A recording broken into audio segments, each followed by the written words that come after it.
नमस्कार मित्रों, मैं Ankit Sharma the Pacific academy के ऑनलाइन मंच पर मैं आप सभी का फिर से स्वागत करता हूं। तो आज का वीडियो बहुत ही फ्रूटफुल है सभी एस्पिरेंट्स के लिए जो कि पटवारी की तैयारी कर रहे हैं। तो आज मैं आपको पटवारी का इंग्लिश का सिलेबस डिस्कस करने आया हूं कि इंग्लिश में आपको क्या-क्या पढ़ना है, क्योंकि पहली बार पटवारी के पेपर में इंग्लिश पोर्शन जोड़ा गया है। तो बहुत से लोग इस पे अनुमान लगा रहे हैं कि इंग्लिश में आएगा क्या। बच्चे कंफ्यूज हैं कि क्या पूछेगा इंग्लिश में, कि 25 क्वेश्चन इंग्लिश के आने हैं।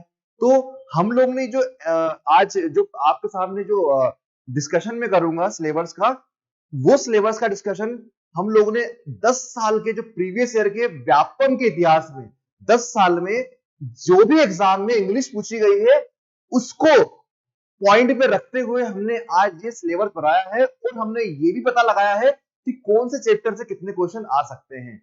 तो ये वीडियो को लास्ट तक देखिएगा और लाइक और सब्सक्राइब जरूर कीजिएगा।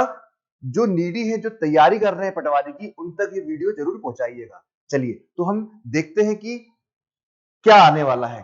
तो सबसे पहला पार्ट अगर हम बात करें पटवारी का, तो पहला होगा ग्रामर पोर्शन। ठीक है, मतलब हम देखें कि ग्रामर और कॉम्प्रिहेंशन, मतलब एक रीडिंग वाला पार्ट होता है, ग्रामर वाला पार्ट होता है। ये दो पार्ट में हम इंग्लिश कहीं भी देखते हैं। तो पटवारी में हमारे 90% जो एरर्स आएंगी या फिल इन द ब्लैंक्स आएंगे वो ग्रामर से आएंगे। ठीक है ना, उसमें भी कौन कौन से टॉपिक्स पढ़ने हैं आपको, कितने पढ़ने हैं, किस लेवल के हिसाब से पढ़ने, कितने नंबर के हिसाब से पढ़ने, वो भी हम यहाँ पे आपको बताएंगे। ठीक है, तो ग्रामर हम सबसे पहले इसलिए देख रहे हैं कि ग्रामर के क्वेश्चन करीबन करीबन 20 आएंगे। ठीक है, कैसे आएंगे तुमसे, देखिए सबसे पहले ग्रामर में हम पढ़ते हैं नाउन। क्या लिखा हुआ है? नाउन। देन फिर लिखा है प्रोनाउन एंड देन लिखा है वर्ब्स। फिर उसके बाद इधर लिखा है मोडाल वर्ब्स। ठीक है ना, और उसके बाद यहां लिखा है सब्जेक्ट वर्ब एग्रीमेंट। तो ऐसा क्यों लिखा है? तो उसका एक कारण है। देखिए मोडाल वर्ब्स वेरी इंपॉर्टेंट।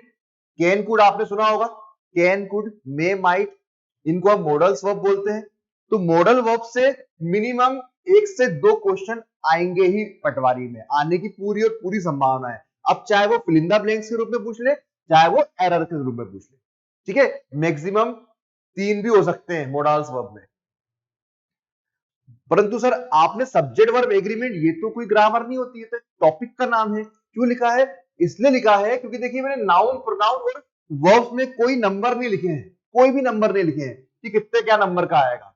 वो इसलिए लिखा है, इसलिए नहीं लिखा है क्योंकि नाउन, प्रोनाउन और वर्ब्स की कंबाइंड एरर वो कहां पूछेगा? सब्जेक्ट वर्ब एग्रीमेंट में। लास्ट हम प्रीवियस ईयर के 10 सालों के अगर पेपर देखें तो सब्जेक्ट वर्ब एग्रीमेंट से फ्रिक्वेंटली लगातार एरर पूछी जा रही है और फिल इन द ब्लैंक्स पूछे जा रहे हैं, जिसके अंतर्गत नाउन, प्रोनाउन और वर्ब का क्या किया जाता है? प्रयोग किया जाता है।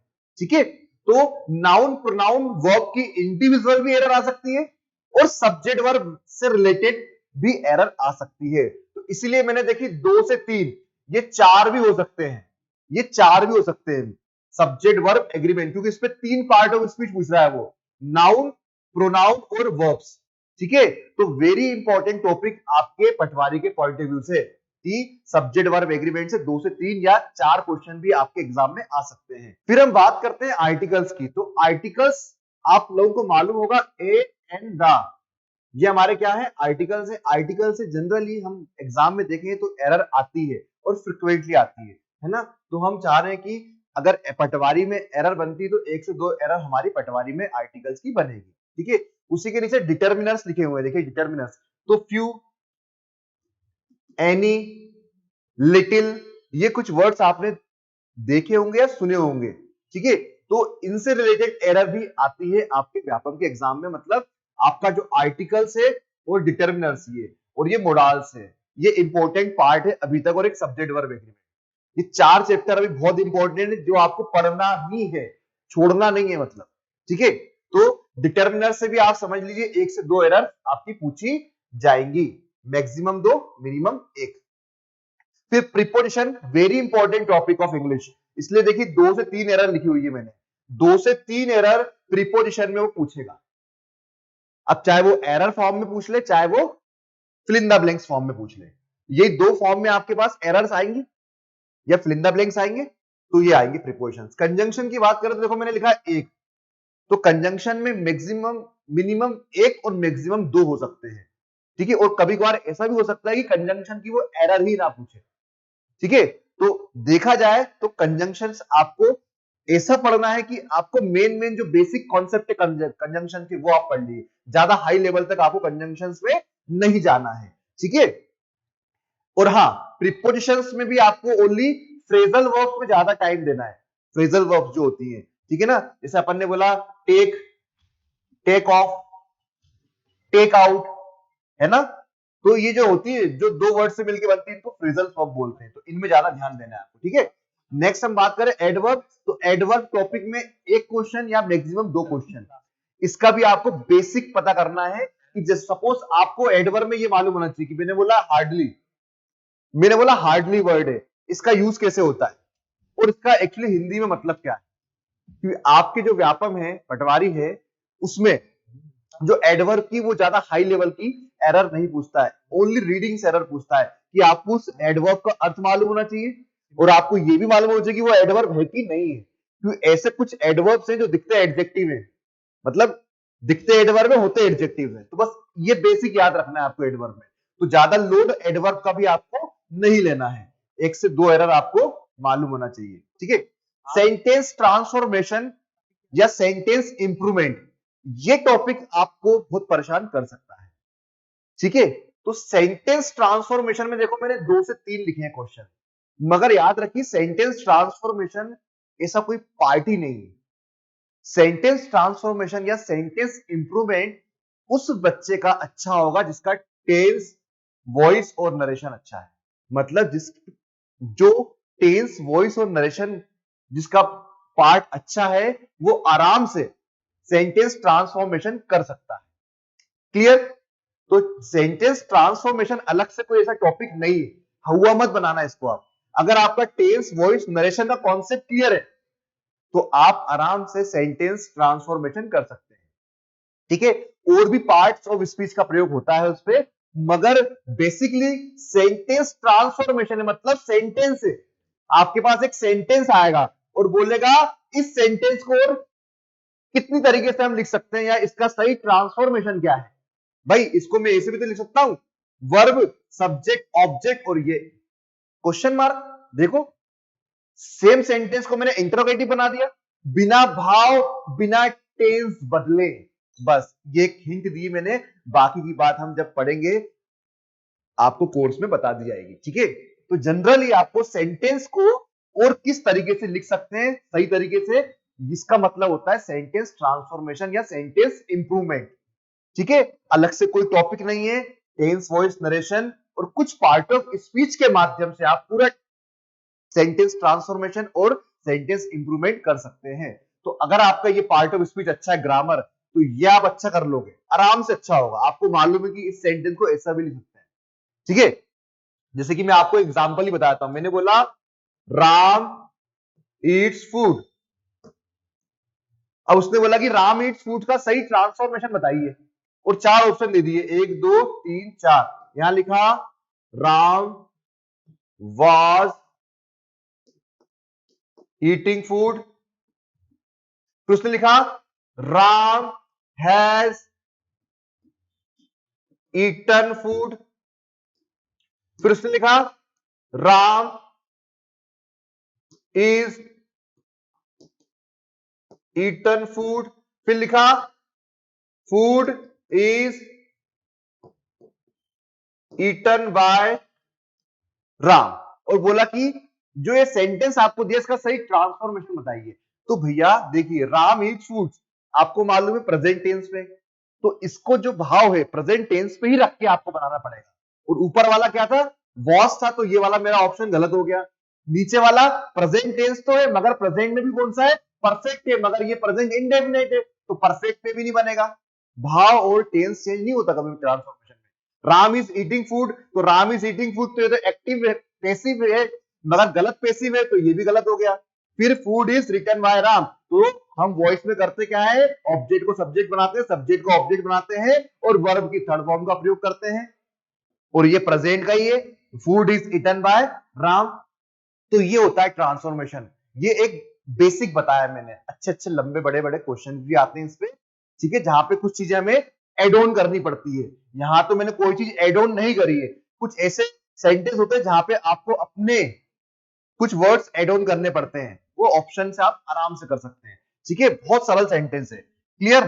तो ये आपका क्या है, सेंटेंस ट्रांसफॉर्मेशन। यहां से क्वेश्चन आने की पूरी और पूरी संभावना है। टेल्स वॉइस नरेशन भी पूरा पढ़ना पड़ेगा आपको, तब जाके आप सही सेंटेंस ट्रांसफॉर्मेशन कर पाएंगे। ठीक है, नेक्स्ट आपका पंक्चुएशन। अब आप बहुत लोगों को मालूम नहीं होता कि पंक्चुएशन होती क्या है, तो याद रखिएगा, हिंदी में एक टॉपिक है विराम चिन्ह। विराम चिन्ह, तो विराम चिन्ह को ही इंग्लिश में पंक्चुएशन कहते हैं। कि हम सेंटेंस जो लिखते हैं, मैंने मिला राम ईट्स फूड, और ये लास्ट में मैंने डॉट लगाया, डॉट मतलब फुल स्टॉप लगाया। तो ये फुल स्टॉप लगाते ना, कोई भी सेंटेंस जब अंत होता है तो फुल स्टॉप लगाते हैं कि ये लगाते हैं, कोमा लगाते हैं? भाई कोई भी सेंटेंस जहां अंत होता है हम वहां फुल स्टॉप लगाते हैं, कोमा नहीं लगाते हैं। तो बस यही सीखना है आपको, कहां फुल स्टॉप लगाना है, कहां कोमा लगाना है, कहां पे हाइफन लगाना है, कहां पे इन्वर्टेड कोमा लगाना है। इन चीजों का सही यूज सेंटेंस में कैसे करना है, इसको पंक्चुएशन कहते हैं। तो एक क्वेश्चन आपका, एक से दो क्वेश्चन पंक्चुएशन के पूछ सकता है। वो सेंटेंस लिख देगा और बोलेगा इस सेंटेंस में सही पंक्चुएशन का यूज करके बताइए, और चार ऑप्शन होंगे और आपको बताना पड़ेगा।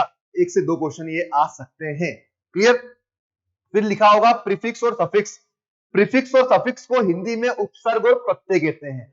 कोई भी एक वर्ड लिख देगा या सेंटेंस दे देगा, उस सेंटेंस में उस वर्ड को हाईलाइट कर देगा और बोलेगा इस वर्ड को के पहले कौन सा प्रीफिक्स या इसके बाद कौन सा सफिक्स लगाया जाए, जिससे इस वर्ड का जो मीनिंग है वो बदल जाए। तो हिंदी में भी आप पढ़ते हो कि वो बोलता है कि भाई एक वर्ड दे देगा, सपोज उसने चरित्र दिया, वो बोला चरित्र में कौन सा उपसर्ग लगा जाए कि इसका ये अपोजिट हो जाए। तो दुष्चरित्र, चरित्र को दुष्ट लगा दूंगा, दुष्चरित्र हो जाएगा। तो दुष्ट लगा के मैंने उस चरित्र का अर्थ क्या कर दिया, परिवर्तित कर दिया। तो उसी को बोलते हैं सफिक्स और प्रीफिक्स। आ सकते हैं एक या दो क्वेश्चन आ सकते हैं, मिनिमम एक, मैक्सिमम दो क्वेश्चन प्रीफिक्स सफिक्स के आ सकते हैं। ये बेसिक कॉन्सेप्ट ये है कि आपने बचपन से पढ़ा है कि नहीं पढ़ा चीजों को, सब चीज बेसिक है, देख लीजिए आप। ठीक है, नेक्स्ट क्लोज। क्लोजेस क्या होते हैं, तो नीचे लिखा हुआ देखिए, नाउन क्लोज, एडजेक्टिव क्लोज और एडवर्बियल क्लोज। ये क्लोज भी आपसे वो सेंटेंस में पूछ सकता है, मतलब आपके पटवारी के एग्जाम में। ठीक है ना? क्लोज को हम क्या बोलते हैं, उपवाक्य। हिंदी में क्या बोलते हैं, उपवाक्य। ठीक है, तो उपवाक्य कौन कौन से होते हैं, एक तो संज्ञा उपवाक्य, एक एडजेक्टिव उपवाक्य और एक क्रिया विशेषण उपवाक्य, हिंदी में अगर हम बात करें।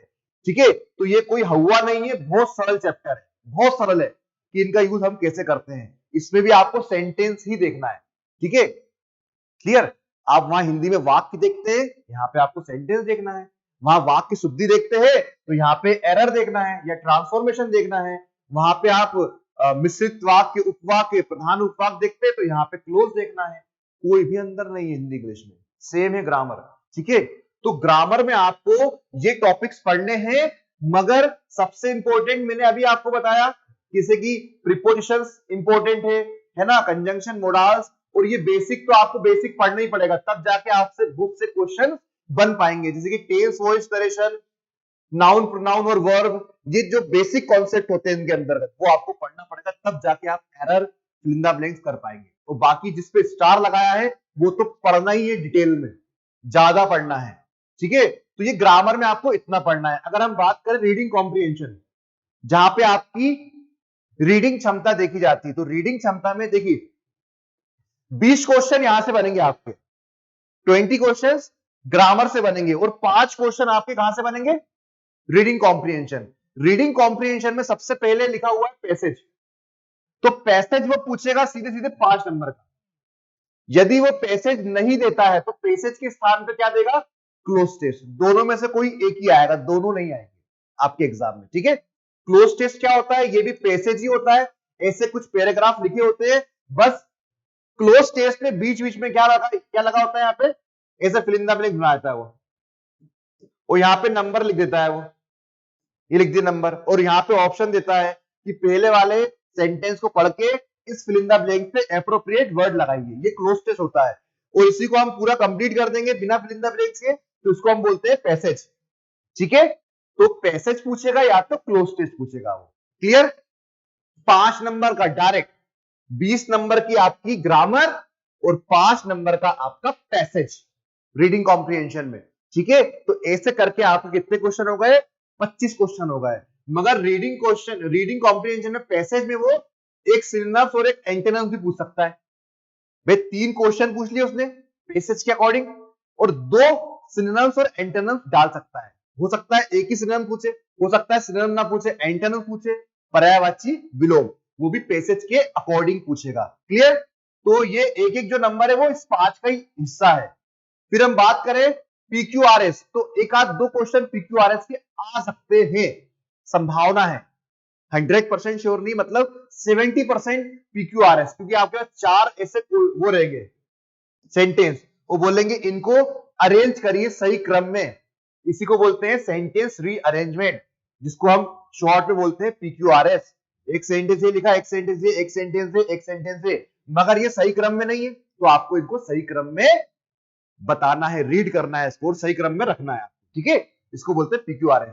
तो 1 से 2 क्वेश्चन मैक्सिमम, या हो सकता है ना भी आए, क्योंकि 5 नंबर अगर उसने इसके पूछ लिए तो फिर वो एरर वाला पार्ट, जो ग्रामर वाला पार्ट है, वहां से कोई एक नंबर क्लोज करके वो इसको डाले। और फिर एक क्वेश्चन आपका क्वेश्चन टेक का आ सकता है। कौन सा? Question tag. आपने सुना होगा कि एक सेंटेंस होता है और यहाँ पे ऐसे प्रश्नवाचक होता है, तो यहाँ पर आपको क्या लगाना पड़ता है? सब्जेक्ट और वर्ब को देखकर यहाँ पर वर्ब और सब्जेक्ट लगाना पड़ता है। बहुत इजी है, इसको मगर छोड़ना नहीं है आपको। क्वेश्चन टेक एक बार ओवरव्यू लेके जाना है, छोड़ना नहीं है, एक बार आप बेसिक करके चले आना बस। ठीक है, चलिए, तो क्वेश्चन टेक क्या होगा? पढ़ना है, मगर ज्यादा नहीं पढ़ना है, बस उसका जो बेसिक होता है वो पढ़ के जाना है। ठीक है, तो ये आपका पटवारी का सिलेबस है। पटवारी का सिलेबस क्या है? 20 नंबर में ये ग्रामर है, 20 नंबर में आपके पास ये ग्रामर है, और 5 नंबर में आपके पास कॉम्प्रिहेंशन है। तो 20 और 5, 20 और 5, 20 और 5 कितने हो गए? 25। तो 25 नंबर के आपके क्या आने हैं? इंग्लिश के क्वेश्चन आने हैं, जहां पे 20 नंबर में क्या है? ग्रामर, और 5 नंबर में RC, रीडिंग कॉम्प्रिहेंशन। ये आपका प्रारूप रहेगा, जिसमें आपको ज्यादा मेहनत कहां करनी है? 20 नंबर में करनी है। क्यों? क्योंकि ग्रामर वाला क्वेश्चन ज्यादा आएगा। ठीक है, अगर ये वीडियो आपको अच्छा लगा होगा तो लाइक और सब्सक्राइब करिए, और ये जो इन्फॉर्मेशन आपके साथ मैंने साझा करी है ऑनलाइन में, तो ये आप ज्यादा से ज्यादा लोगों तक पहुंचाइए, और पटवारी के इसी बार में अपने एक सीट को सुनिश्चित कीजिए। तो आज के लिए थैंक यू वेरी मच, धन्यवाद, जय हिंद।